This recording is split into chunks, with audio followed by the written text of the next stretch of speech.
offs and that type of sort. And so it wasn't surprising at all that Diddy had rejected an offer. I think there is something in his mind that believes that he might possibly beat this case. Yeah. Some of his even former friends have gone out publicly saying that Diddy can beat the sex trafficking charges, and maybe Diddy believes that as well too. Hey, just want to give a shout out to Morgan & Morgan for sponsoring today's Law and Crime YouTube takeover. Now, Morgan & Morgan is a firm with over 1,000 attorneys. You know why they have so many? Because they win a lot. In the past few months, Morgan & Morgan secured a $9.3 million verdict for a car crash victim in Florida, a $5.6 million verdict for another car accident victim in Atlanta, and not to mention $1.8 million in Kentucky after insurance offered them a mere $5,000 in that case. And even if you think your case isn't worth millions of dollars, why not start a claim and fight for what you deserve? You can start a claim from your phone in just 8 clicks. The whole process can be done from your phone. So if you're hurt, visit forthepeople.com/YouTube takeover. Click the link below, or we're there for him. Yeah, so Diddy just walked into the courtroom like he normally does.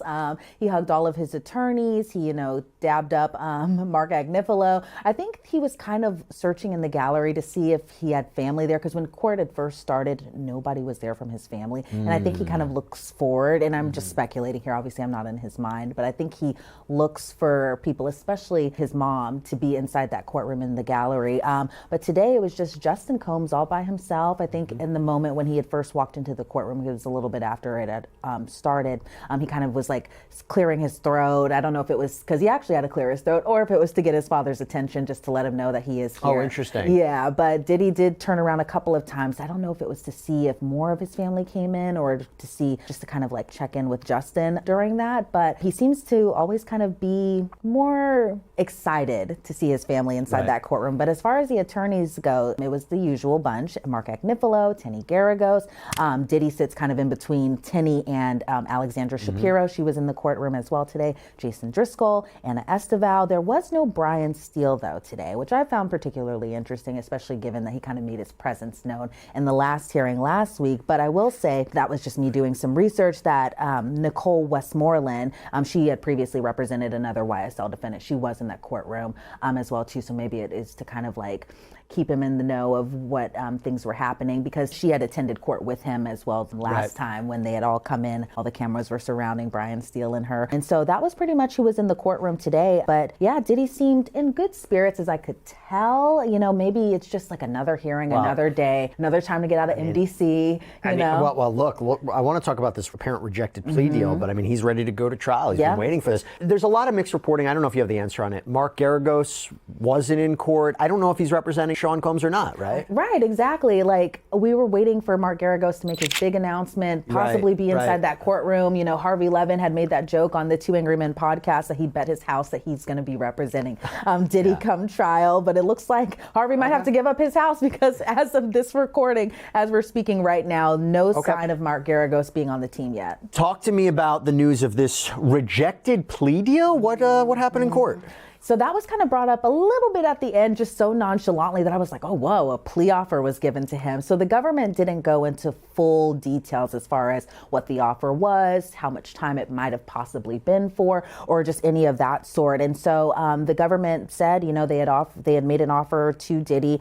He rejected it. And I remember, I'm not surprised that he rejected it, because I remember when we had first started covering this, I was particularly noting how confident the defense seems about the case, as far as whether or not this was actual sex trafficking, whether or not these individuals and alleged victims had consented to being a part of the freak. A rejected plea offer, the 2016 tape of Diddy allegedly beating Cassie, expert testimony, the rapper's purported bad acts from the 90s, another big hearing in the Sean Combs criminal case. Talked about all of this as we get closer and closer to the May 5th trial date. We're going to bring on our law and crime reporter, Elizabeth Milner, who is in the federal courtroom today to give us the latest on what happened and what we can expect next. Welcome to Sidebar, presented by Law and Crime. I'm Jesse Weber. Back with a lot more updates and a brand new court hearing today for Sean Diddy Combs, who's facing, as we know, federal sex crimes charges. Scheduled to go to trial, by the way, in 2 weeks, basically, May 5th.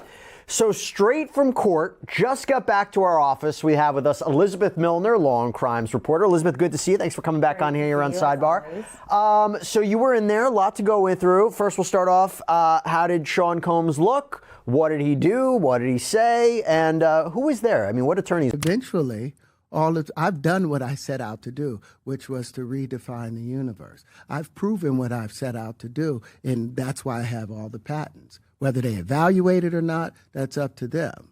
But I've done the work and finished it. Now I can go on and do whatever else we need to do.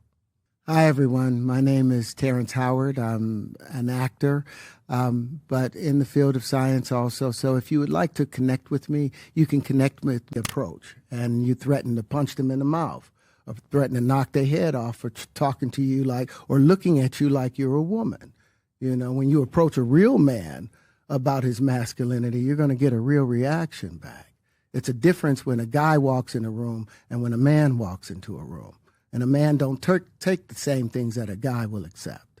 So always be the man in the room. And that's always been my whole thing, and have lost businesses because I don't bend over in that way. I don't compromise. I don't play gay roles. I don't kiss a man. I don't do that shit. Because the man card means everything. I had no idea we're going to go this direction with the podcast. This is absolutely. But listen, we've talked about it. We've had a lot of the guys on to talk about this stuff. Are you done with Hollywood because of this specific reason? I'm still working. I still, I haven't made the money necessary to do all of the other stuff. So I still have to go and do the chitlin circuit. I still have to do the job that I need to. But if I lose my integrity, you got to go in as a principal. And what we were brought in here as men. We produce 1,500 sperm per heartbeat for a reason, because the aggression is necessary. You don't trade that in, no matter what. Did you ever have the opportunity where you got invited and you said no to it? Hell yeah. What was the consequences when you said no? Puffy invited me for weeks, asking me to come and teach him how to, wanted me to be his acting coach for a while. Go there and he's sitting around just looking. I'm like, okay, what's the material you want to work on? He's just looking at me. Then next thing you know, okay, hey, will you help me? I want to hear your music. So I come over there and I play the music. And he's sitting there just looking at me, like waiting. Okay. So then my assistant was like, he wants to hang out with you next week. And I was like, for what? He's like, I think he's trying to fuck you. That's what my assistant said. And I was like, oh, okay. Now I get it. So now no more communication. Now you know to be hands-off with somebody. A number of producers coming to make the... Man, I mean, one of the things you're seeing, you went to a whole different place. Sorry. No, I get it. So you see some guys struggling with that. You see Bieber struggling with that. You see some of these guys struggling with that. They can't get it out of their head. They can't get it out of their head.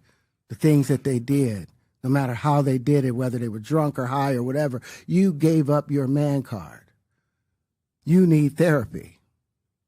And that's the thing that hurts them the most. And so they end up on drugs, end up every way to try and get rid of any principles there are. And that's what the business does. And the women that trade their bodies to go and get the role, they get to the point where they have their Oscar, they have their money, but they don't have their dream. They don't have the soul that they started with. So it's like achieving don't mean anything.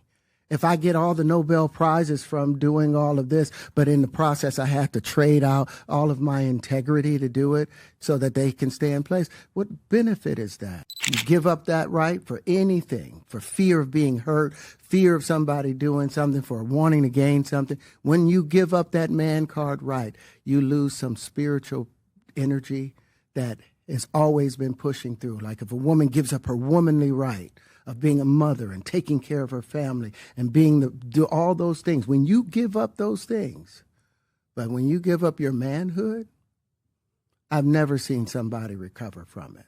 That was all the people that went to the Puffy parties. That was all the people that did all those things thinking that there was never going to be a consequence for what they were doing. Got punked out and pimped out by some greater desire. You shouldn't have a greater desire than being a man. So I believe that's a big problem with a lot of the actors out there because they get fluid. And next thing you know, once you go fluid, it's gone.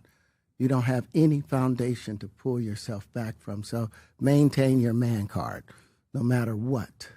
You know, there's a short life in Why do you think that is? What the creative side is? Well, because losing out money, you got to take drugs. You're going through so much shit to try and deal with life. You are literally, it's an unhealthy space.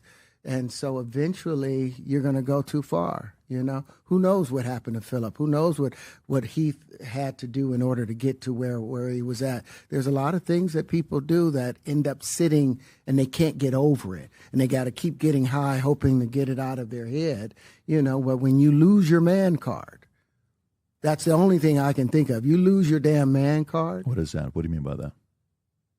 You give up your ability, your right to being a man. A man don't take it, a man gives it. So when you give up that man card, you don't get that back. Are you saying what I think you're saying? No, I'm saying what I'm saying. You don't get that back. You come into this world as a man one time.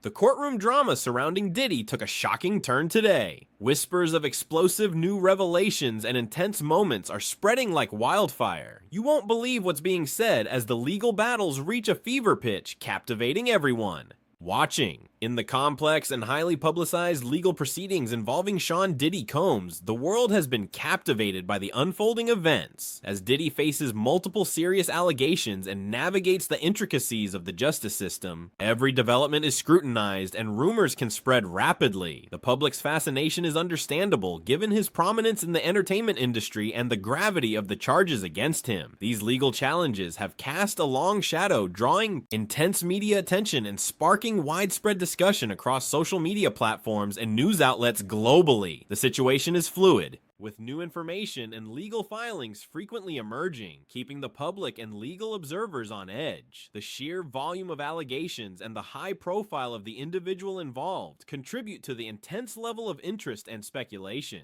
surrounding the case. It's a situation that has undoubtedly created significant stress and pressure on all parties involved. The legal process itself is anything like that, but I do know Felix well. Yeah, you know, and Felix is openly gay, right? From what I understand. And I mean, this is where the gray area comes in. You don't know.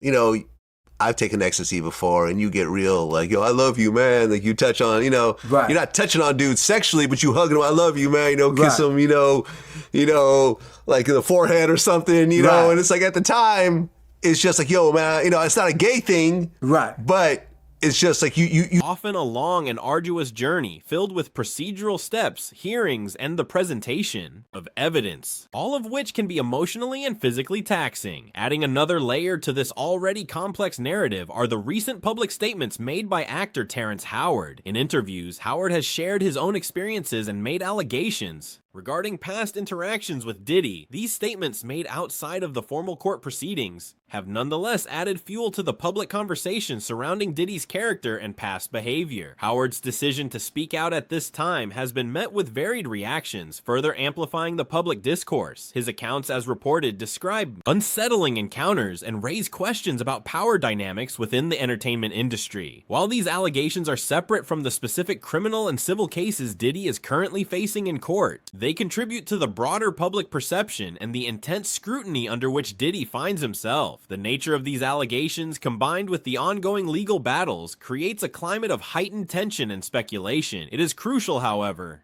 to address specific claims that have circulated. Despite some sensationalized accounts or rumors that may be circulating online or in certain media, there are no credible reports.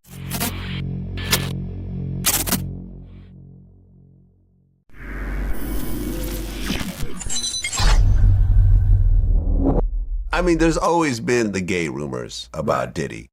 I remember when I interviewed Wendy Williams, she got fired from the radio in New York because she basically said she had seen some pictures of Puffy with some men, and he basically called the radio station and said, you either fire her or I'm going to sue you. Reports from established news organizations or official court records indicating that Sean Diddy Combs collapsed in court. Similarly, there are no verified reports that Terrence Howard leaked new shocking evidence within the context of Diddy's court proceedings that led to such an event. While Terrence Howard has made public allegations, these were made in interviews and not presented as leaked evidence in court that caused a dramatic collapse. The legal proceedings are serious and ongoing, and they are being covered by numerous reputable news outlets. A significant event like a defendant collapsing in court, especially linked to new evidence being revealed, would be major news and widely reported by credible sources. The absence of such reports in reliable media indicates that this specific scenario, as described, has not occurred based on the available information. The actual legal situation Diddy is facing is profoundly serious and involves multiple complex allegations. These include accusations related to racketeering and sex trafficking, among other grave claims. The legal process involves investigations, indictments, and potentially trials, each step of which is significant and carries substantial consequences. The evidence being considered in these cases is gathered through formal legal procedures.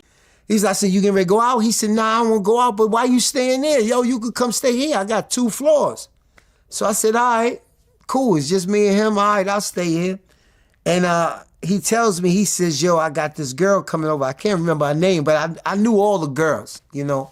Such as investigations by law enforcement agencies, witness testimony, and the discovery process. This evidence is presented and examined within the strict rules and protocols of the court. The legal strategy of the prosecution involves building a case based on the evidence they have compiled, while the defense works to challenge that evidence and present their own case. The stakes are incredibly high for Diddy, as the outcome of these legal battles could have a profound and lasting impact on his life and legacy. The legal documents involved are often extensive and detail complex chains of events and alleged actions. Understanding the full scope of the charges requires careful examination of these legal filings and the evidence presented therein. The legal system is designed to be a rigorous process where evidence is tested and scrutinized by both sides before a judge or jury. The allegations made by Terrence Howard, while separate from the court proceedings in terms of where they were aired publicly, nonetheless add to the intense public focus on Diddy. Howard's accounts of his interactions with Diddy contribute to the broader narrative surrounding the accusations of misconduct. When individuals with public profiles like Terrence Howard speak out about their experiences, it can influence public opinion and bring further attention to the issues at hand. What's going on back there?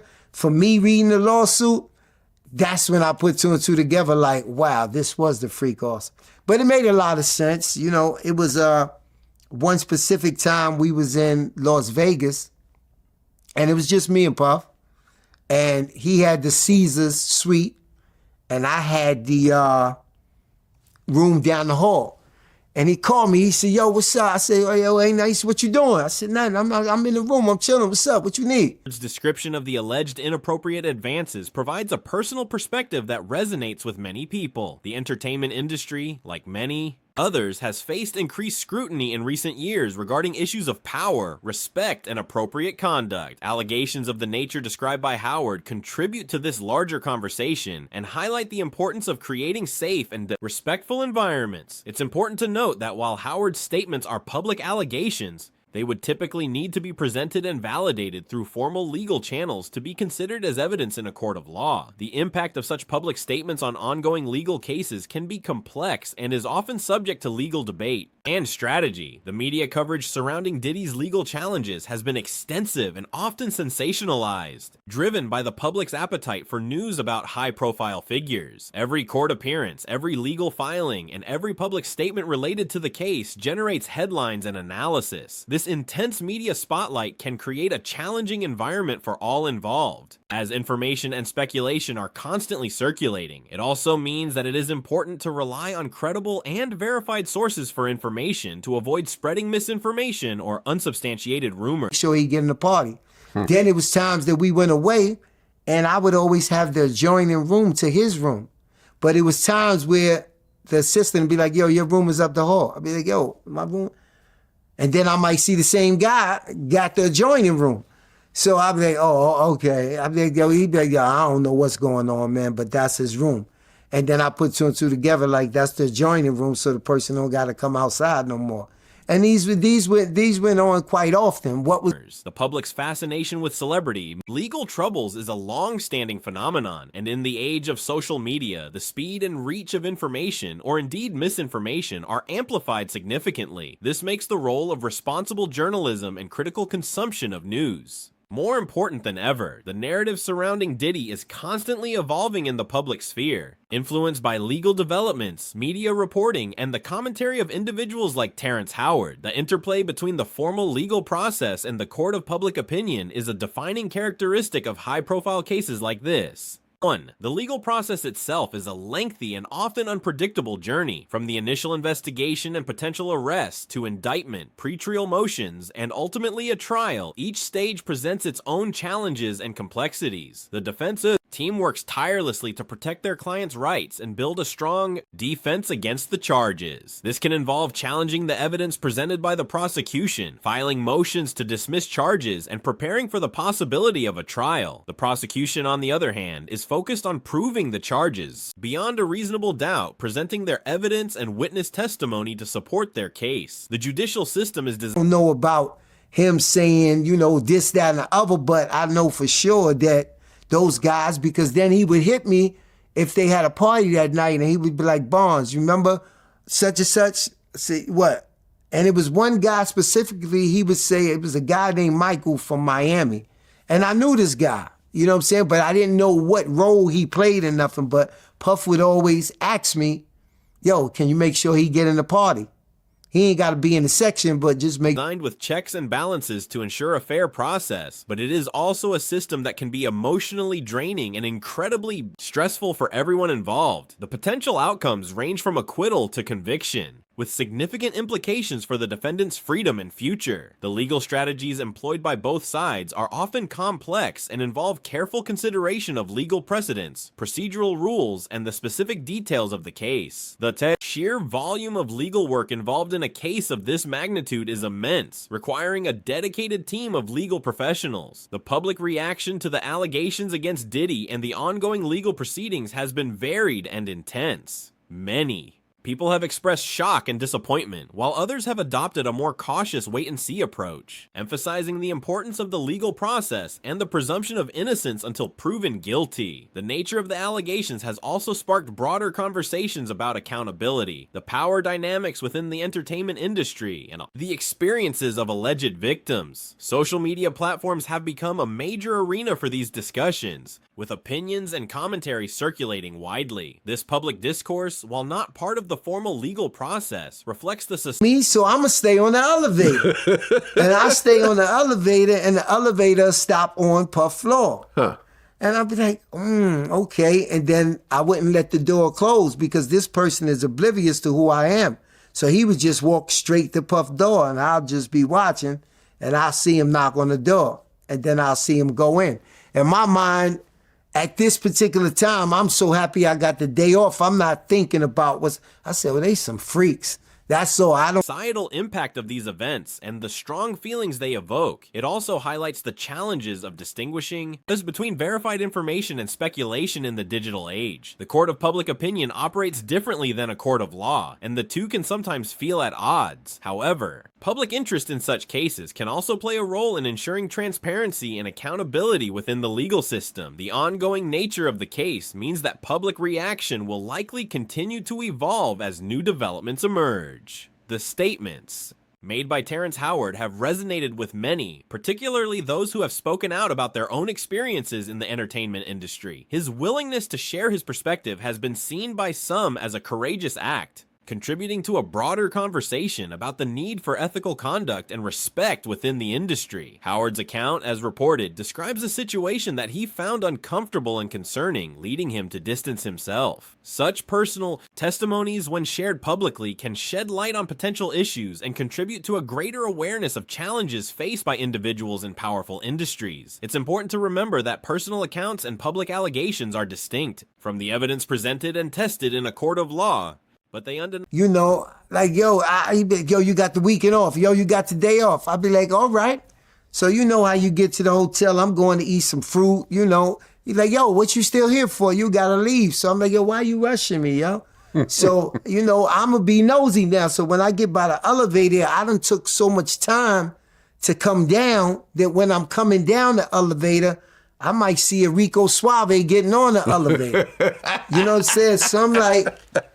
He don't know. Undeniably shape the public narrative and conversation surrounding the individuals and issues involved. The impact of such statements on public perception can be significant and contribute to the overall atmosphere surrounding a high-profile legal case. The dialogue initiated by individuals like Howard underscores the ongoing need for vigilance and open conversation about creating safer environments for everyone. In conclusion, while the legal situation surrounding Sean Diddy Combs is undeniably serious and has captured global attention, and while Terrence Howard has made public statements regarding his past interactions with Diddy, the specific dramatic scenario of Diddy collapsing in court due to evidence leaked by Terrence Howard is not supported by credible news reports. The actual events unfolding in court involve complex legal procedures and serious allegations, and the public discourse is being shaped by both the formal legal process and public statements made outside of court. The situation remains dynamic, with significant developments possible as the legal proceedings continue. To stay informed about the real, verified developments in this case and other major stories, make sure you're subscribed to my channel, hit the subscribe button, and turn on notifications so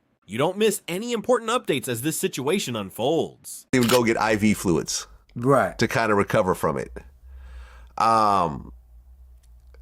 Yeah, it gets pretty graphic. At one of those situations, he would say, like, grab that big black dick. How does it feel?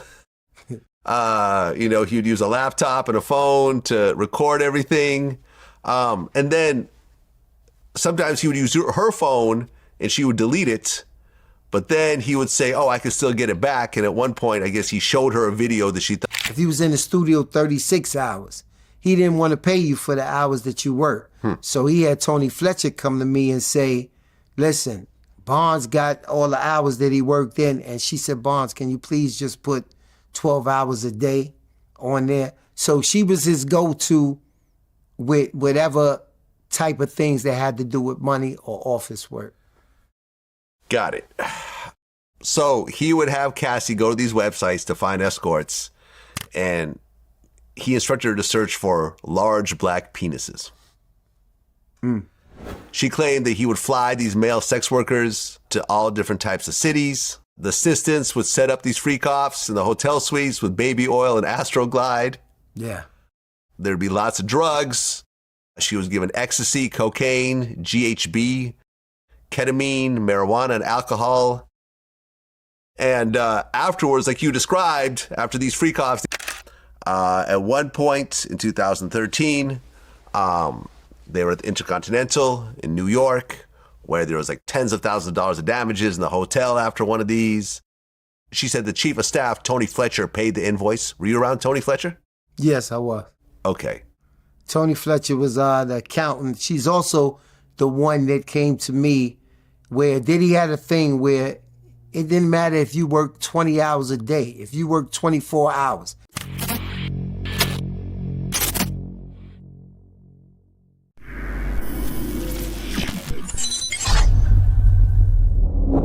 Well, one of the things that was mentioned in the lawsuit was the freak-offs. Yes.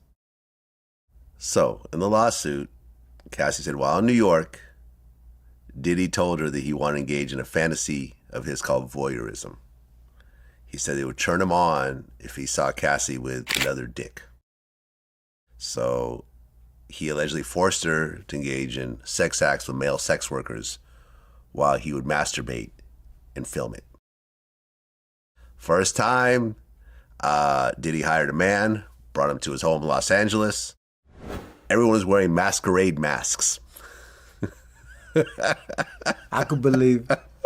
And everyone took drugs. He would instruct her to perform sex acts with the man while he watched. He would masturbate and, have the man do specific acts. This would last for multiple days. He would call them freak-offs or FOs. And he would basically tell her that he wanted this thing all the time. And eventually he would have her actually go to websites to hire these male sex workers herself. He basically said that this was our thing and our secret. These freak-offs would happen at all types of hotels all around the country.